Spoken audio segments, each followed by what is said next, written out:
Hello everyone, আসসালামু আলাইকুম। আজকে আপনাদের সঙ্গে শেয়ার করব অসম্ভব মজাদার এক নাস্তার রেসিপি। বাসায় যদি শুধুমাত্র আটা অথবা ময়দা থাকে তাহলেই বানিয়ে নিতে পারবেন এই রেসিপিটি। তো চলুন দেখে নেওয়া যাক কীভাবে তৈরি করতে হয়। তো প্রথমেই আমি এখানে একটা মিক্সিং বলে 2 কাপ আটা নিয়ে নিয়েছি। আপনারা আটাটার পরিবর্তে ময়দাও নিতে পারেন। এরপর এর মধ্যে দিয়ে দিব হাফ চামচ হলুদ, হাফ চামচ মরিচের গুঁড়া, আর হাফ চামচ জিরার গুঁড়া, আর হাফ চামচ ধনিয়ার গুঁড়া। এবার দিয়ে দিব হাফ কাপ পেঁয়াজ কুচি, 5-6টা কাঁচামরিচ কুচি করে রেখেছিলাম, সেগুলো এখানে দিয়ে দিলাম। এবার দিয়ে দিব 1 চামচ লবণ। এইবার দিয়ে দিব মেইন যেই জিনিসটা সবাই চিনেন, এটা হচ্ছে ম্যাজিক মশলা। তো এই ম্যাজিক মশলাটা দিলে কিন্তু আসলেই ম্যাজিকের মতন কাজ করে, যে কোনো জিনিস অনেক মজা হয়ে যায়। তো এই ম্যাজিক মশলাটা দেওয়ার পর আমি এখানে অল্প অল্প করে পানি দিয়ে দিব। পানিটা কিন্তু একবারে ঢেলে দেওয়া যাবে না, আস্তে আস্তে ঘনত্বটা বুঝে তারপরে দিতে হবে। তো আমি এখানে ফার্স্টে অল্প পানি দিয়ে মিশিয়ে নিচ্ছি, তারপরে যদি আরও পানি লাগে তখন আমি অ্যাড করব।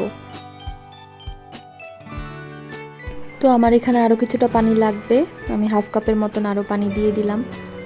এবার আবারও ভালো করে নেড়ে চেড়ে এটাকে মিক্স করে নিব। তো দেখতেই পাচ্ছেন এরকম একটা ঘনত্ব তৈরি হয়েছে। এর চেয়ে বেশি পাতলা করা যাবে না, তাহলে আবার এটা ক্রিস্পি হবে না। তো দেখতেই পাচ্ছেন আমি কীরকম ঘনত্ব রেখেছি। এবার চুলায় একটা প্যান বসিয়ে আমি এখানে 2 টেবিল চামচের মতন তেল দিয়ে দিয়েছি। তেলটাকে আমি কড়াইয়ের চারপাশে ভালো করে ছড়িয়ে দিয়েছি। এবার যে মিশ্রণটা আমি তৈরি করে রেখেছিলাম সেটা এবার চামচের মাধ্যমে আমি ভালো করে কড়াইয়ের চারপাশে ছড়িয়ে দিব, গোল শেপ করে দিব যাতে দেখতে সুন্দর দেখা যায়। তো এই যে গোল চামচগুলো দেখতে পাচ্ছেন, এগুলো দিয়ে কিন্তু ছড়িয়ে দিলে খুব সুন্দর করে ছড়ানো হয়।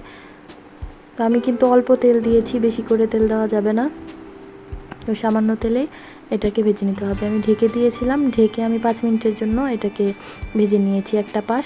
তো এবার অপর পাশটাকেও আমি ভালো করে ভেজে নিব। তো এটাকে আমি এপাশ ওপাশ উল্টে পাল্টে ভালো করে ভেজে নিব। তো দেখতেই পাচ্ছেন আমার রেসিপিটা কিন্তু হয়ে গেছে। শুধুমাত্র আটা অথবা ময়দা দিয়ে কিন্তু আপনারা এত মজাদার একটা রেসিপি বিকালবেলা তৈরি করতে পারেন, বিকালের অথবা সন্ধ্যার নাস্তায়। তো আমার রেসিপিটি যদি ভালো লেগে থাকে তাহলে একটি লাইক দিবেন, কমেন্ট করবেন আর চ্যানেলটি সাবস্ক্রাইব করে দিবেন। সবাই ভালো থাকবেন, আল্লাহ হাফেজ।